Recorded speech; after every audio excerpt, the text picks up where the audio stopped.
Hello students, welcome. I am doctor Chetna Kumawat और हम पढ़ रहे हैं गेम थ्योरी। गेम थ्योरी का ये आज लास्ट लेक्चर है, तो आइए क्विक रिकैप कर लेते हैं गेम थ्योरी में हमने क्या क्या पढ़ा और फिर हम जानेंगे कि आज के लेक्चर में क्या खास है। तो गेम थ्योरी में सबसे पहले जो लेक्चर था उसमें मैंने आपको बताया कि गेम थ्योरी क्या चीज़ है, गेम थ्योरी किसने सबसे पहले इसको प्रतिपादित किया था। तो हमने जाना था professor John von Neumann and Oscar Morgenstern के बारे में कि ये जो दो पर्सन हैं इन्होंने 1944 में अपनी एक बुक पब्लिश की थी जिसका नाम था the theory of games and economic behaviour. The theory of games and economic behaviour जो बुक थी, इस बुक में इन्होंने गेम थ्योरी को इन्वेंट किया था, गेम थ्योरी के बारे में बताया था।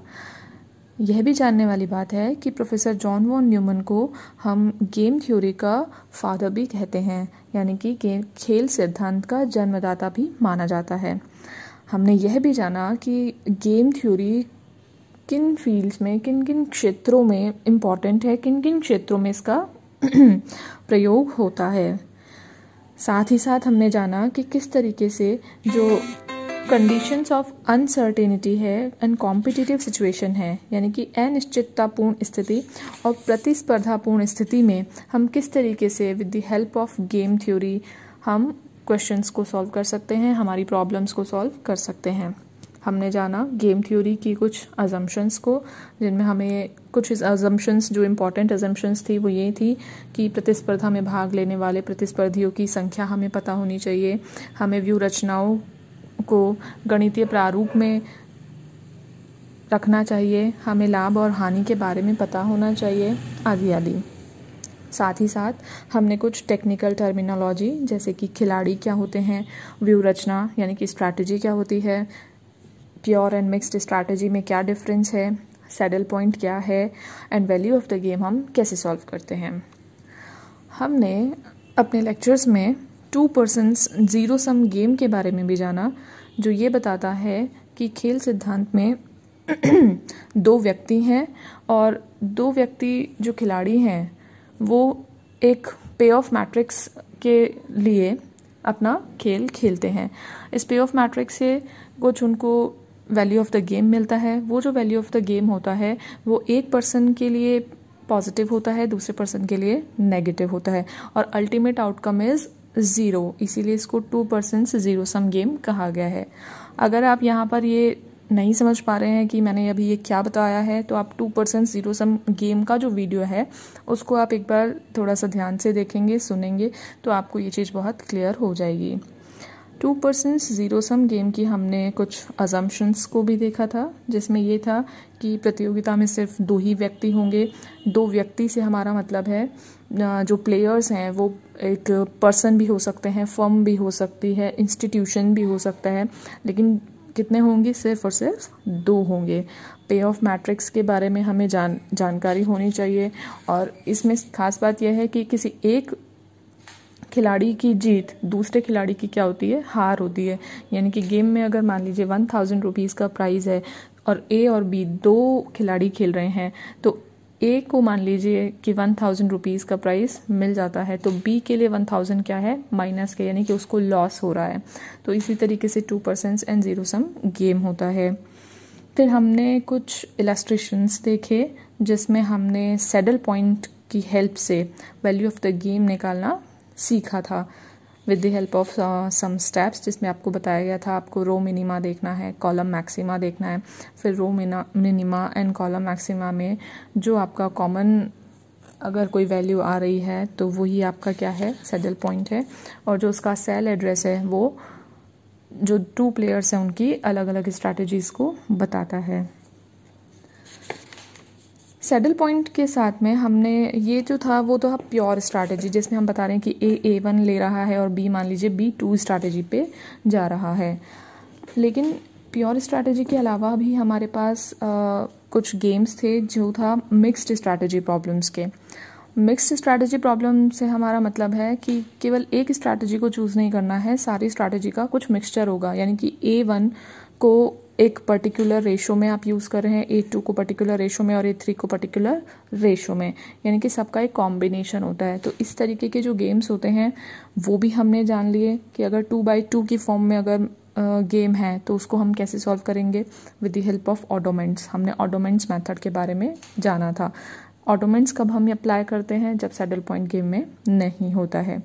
उसके अलावा हमने देखा 2x(n) and m/2 games, 2x(n) and m/2 games.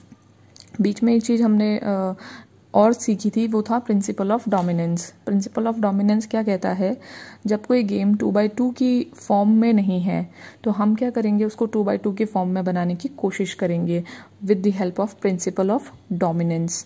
Principal of dominance की हेल्प से हम रो और कॉलम को क्या करेंगे, हम एलिमिनेट कर देंगे। जो रो और कॉलम जिनका जो भी तरीका है वो मैं आपको बता चुकी हूँ। तो सिंपल सी बात है, रो एंड कॉलम को एलिमिनेट करके 2x2 की मैट्रिक्स हम तैयार करते हैं और फिर हम उस पर लगा देते हैं ऑडोमेंट्स। फिर वापस आ जाते हैं 2x(n) and m/2 games. 2x(n) और m/2 गेम्स हमने with the help of graphical method solve किए। ग्राफिकल मेथड का क्या तरीका है वो सब आप अभी तक जान चुके हैं। लास्ट में हमारा बचता है m/n गेम। m/n गेम के बारे में मैंने लास्ट लेक्चर में आपको बताया था कि m/n गेम हम लीनियर प्रोग्रामिंग की हेल्प से सॉल्व करेंगे। लीनियर प्रोग्रामिंग में हम जाएंगे सिंप्लेक्स मेथड की तरफ। मैंने आपको लीनियर प्रोग्रामिंग डायरेक्टली नहीं बताया था, मैंने बताया था आपको सिंप्लेक्स मेथड। ये सिंप्लेक्स मेथड की हेल्प से हम क्या करेंगे, हम m/n गेम्स को सॉल्व करेंगे। लेकिन सिंप्लेक्स मेथड लीनियर प्रोग्रामिंग का एक मेथड है, एक पार्ट है, ठीक है। तो इस तरीके से हमारा अब तक के जो भी हमने तरीके सीखे, जिस भी तरीके से हम गेम को सॉल्व कर सकते हैं वो हमने जाना। और आज हम जान लेते हैं importance of game theory and limitations of game theory क्या है। ये जो 2 टॉपिक्स हैं ये हमारे लास्ट के टॉपिक्स हैं, तो जान लेते हैं। आधुनिक जगत में खेल सिद्धांत ड्यूओपॉलिस्टिक कंपटीशन के लिए सबसे इम्पॉर्टेंट चीज़ है। अब ये ड्यूओपॉलिस्टिक कंपटीशन क्या है, आप लोगों ने बिजनेस इकोनॉमिक्स जो सब्जेक्ट है उसमें आपने कंपटीशन पढ़ा होगा, perfect competition, pure competition, monopoly, monopolistic, oligopoly.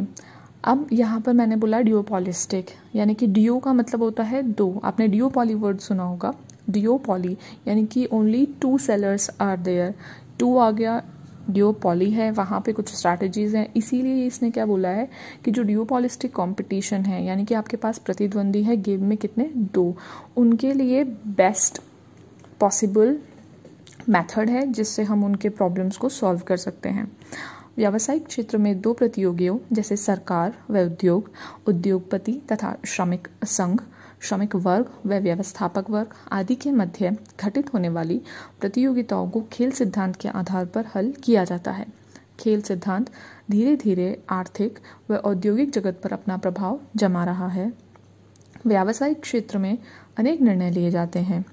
इन निर्णयों के लिए हम पूर्वानुमानों को आधार बनाते हैं, जैसे भविष्य में उत्पादन की मात्रा, वस्तुओं की मांग, मूल्य निर्धारण, विज्ञापन व्यय के संबंध में उपयोगिता का अनुमान आदि अनेक संभावनाएं होती हैं जिनमें हम खेल सिद्धांत का व्यापक प्रयोग करते हैं। भविष्य में होने वाली संभावनाओं को हम गणितीय रूप में प्रकट करते हैं तथा इन संभावनाओं एवं विपक्षी द्वारा अपनाए जाने वाली व्यूह रचनाओं का आपस में प्रतिकार करने हेतु इस सिद्धांत का उपयोग किया जाता है। खेल सिद्धांत में उपयोग की जाने वाली व्यूह रचनाओं का निर्माण पूर्ण विवेकशीलता के आधार पर किया जाता है। खेल सिद्धांत की यह मान्यता है कि प्रत्येक प्रतियोगी को अपनी व्यूह रचनाओं से प्राप्ति ज्ञात होनी चाहिए, यानी कि उन्हें अपने पे ऑफ पता होने चाहिए। यद्यपि व्यूह रचनाओं से उत्पन्न प्राप्तियों का सही अनुमान तो नहीं लगाया जा सकता है, परंतु फिर भी हम विभिन्न व्यूह रचनाओं के संभावित प्रतिफल को वैज्ञानिक दृष्टिकोणों से अनुमानित कर सकते हैं। इस प्रकार खेल सिद्धांत द्वारा निकाले गए निष्कर्ष विवेकशील होते हैं। खेल सिद्धांत की परिसीमाओं के बावजूद इस सिद्धांत का व्यापक उपयोग अनेक द्विपक्षीय जटिल आर्थिक समस्याओं को सुलझाने में किया जाता है। यानी कि हमने ये देखा है कि जो गेम थ्योरी है, जहाँ पर 2 ओपोनेंट्स हैं किसी भी फील्ड में, उनकी अगर कोई भी प्रॉब्लम है तो उसको हम गेम थ्योरी की हेल्प से सॉल्व कर सकते हैं। बशर्ते कि हमने जो पे ऑफ मैट्रिक्स बनाई है वो हमने बहुत ही सोच समझकर बनाई हो। तो अब जान लेते हैं खेल सिद्धांत की सीमाएं क्या है, यानी कि लिमिटेशंस ऑफ गेम थ्योरी क्या क्या है। खेल सिद्धांत वैज्ञानिक आधार पर निर्मित एक रोचक सिद्धांत है। इस सिद्धांत का उपयोग क्रियात्मक अनुसंधान यानी कि ऑपरेशनल रिसर्च के अंतर्गत व्यावसायिक निर्णयों को क्रियान्वयन करने हेतु लिया जाता है। यानी कि आप जब बिजनेस डिसीजंस को ऑपरेट करते हैं तब आप गेम थ्योरी की हेल्प लेते हैं। यह सिद्धांत यह बताने का प्रयास करता है कि किसी प्रतियोगी के लिए युक्ति युक्त कौन सी व्यूह रचना सर्वाधिक महत्वपूर्ण हो सकती है, जिससे वह अपने प्रतिस्पर्धी की व्यूह रचनाओं का प्रतिकार कर सके। फिर भी इस सिद्धांत की अनेक सीमाएं हैं जो इस प्रकार हैं। सबसे पहली, भ्रामक मान्यताओं पर आधारित, बेस्ड ऑन मिसलीडिंग असम्पशंस। अब ये ऐसा क्यों बोला गया है, जानते हैं। इस सिद्धांत की यह मान्यता है कि प्रत्येक प्रतिस्पर्धी सदैव प्रतिकूल एवं निकृष्ट व्यवहार करेगा गलत है। इस प्रकार का व्यवहार प्रतिस्पर्धी की संकीर्णता व निराशावादिता को दर्शाता है। वास्तविक जीवन में प्रतिस्पर्धी इस प्रकार के संकीर्ण एवं निराशावादी व्यवहार को नहीं अपनाते। वास्तव में प्रतिस्पर्धी तो आशावादी होता है, वह अपने लाभ को बढ़ाने के लिए प्रयत्नशील रहता है तथा इसके लिए वह जोखिम भी वहन कर सकता है। यानी कि ये बोलना चाह रहे हैं कि जो ओपोनेंट है, जो प्रतिस्पर्धी है, जो कॉम्पिटिटर्स है, वो हमेशा ही नेगेटिव बिहेवियर नहीं शो करते हैं। यानी कि वो हमेशा ही ये नहीं शो करते हैं कि they are not going to gain from the matrix और gain from the game. Next one, व्यवसाय सदैव सुरक्षित खेल की नीति पर नहीं चलता है।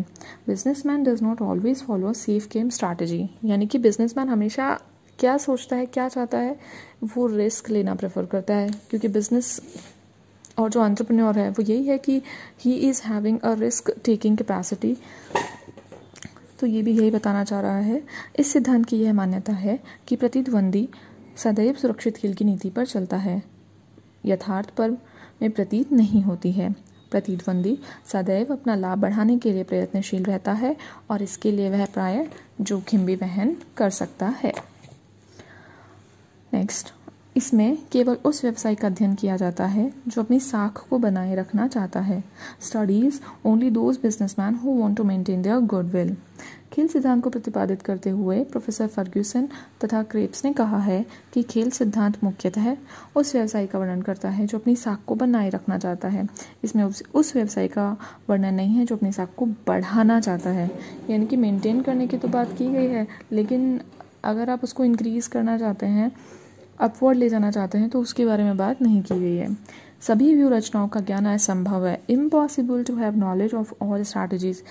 हम क्या जानते हैं कि जो ओपोनेंट हमारी स्ट्रैटेजीज, जो भी स्ट्रैटेजी यूज़ करेगा, उसका हमें पता होगा कि कौन कौन से ऑप्शन उसके पास अवेलेबल हैं, बट इन रियलिटी ऐसा नहीं होता है।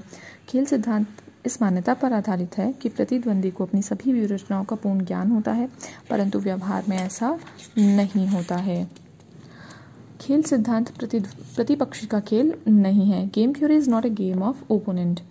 खेल सिद्धांत में सदैव दूसरे प्रतिद्वंदी की चालों का अनुमान लगाया जाता है, परंतु व्यवहार में खेल सिद्धांत प्रतिपक्षी का खेल नहीं है। यानी कि गेम थ्योरी के अगर थियोरेटिकल एस्पेक्ट पर बात करें तो हम हमेशा ओपोनेंट की बात करते हैं कि ओपोनेंट कौन सी स्ट्रैटेजी यूज़ करेगा और उस स्ट्रैटेजी को मैं कैसे निगेट करूँगा।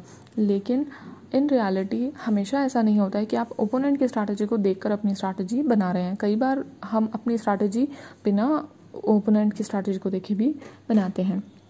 स्थिर प्रतिफल की मान्यता गलत। द एजम्पशन ऑफ फिक्स्ड पे ऑफ इज रॉन्ग। इस सिद्धांत में स्थिर प्रतिफल की मान्यता निरर्थक है। वास्तविक जगत में व्यापार में स्थिर प्रतिफल नहीं होता है। यानी कि जो पे ऑफ मैट्रिक्स हम बनाते हैं उसमें जो पे ऑफ होते हैं कि मान लीजिए अगर आप A1 स्ट्रैटेजी यूज़ करते हैं तो आपको 1 रुपीज़ मिल रहा है या 10 मिल रहा है, जो भी मिल रहा है, it is not fixed. Real life की बात करें तो जब आप कोई भी स्ट्रैटेजी यूज़ करते हैं तो चीज़ें बदल जाती हैं, सर्कमस्टांसेस बदल जाती हैं। तो जो आपने पे ऑफ सोचे थे वो ज़रूरी नहीं है कि आपको सेम मिले, वो ऊपर नीचे कुछ भी हो सकते हैं।